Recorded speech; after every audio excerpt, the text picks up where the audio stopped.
In 1932, the Australian government declared an official military operation against an enemy threatening to destroy the nation's farmland. They deployed soldiers, they brought machine guns, they had a plan. The enemy? 20,000 emus? The result? Australia lost. This is the story of the Great Emu War, one of the most baffling, embarrassing, and genuinely hilarious events in modern military history. To understand how this happened, we need to go back to post-World War I Australia. The government had been giving land to veterans returning from the war, good farmland, wheat country. But every year, 20,000 emus would migrate right through these farms.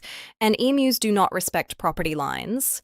They ate crops, trampled wheat, and broke fences, letting in rabbits. The farmers, all war veterans, were furious. They went to the government with a very reasonable request. Please send the military to kill some emus. Instead of fences, the government sent Major Meredith 2 soldiers and 2 Lewis guns, machine guns for birds. The operation launched on November 2nd. It was expected to be over quickly. It was not. The plan? Wait for emus at a dam and open fire. But the emus scattered. The guns jammed. It was a disaster. Outcome of day 1. Approximately 12 emus dead. Thousands remained. The score was not looking good.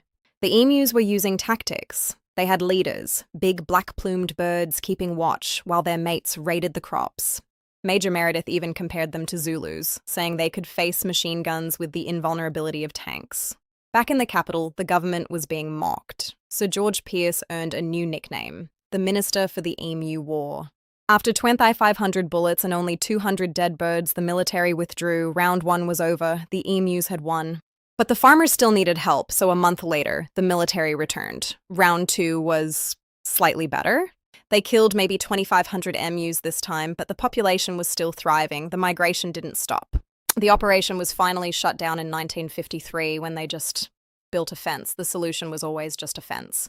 Today, the emu sits on the Australian coat of arms, chosen because it can't walk backward, symbolizing a nation moving forward.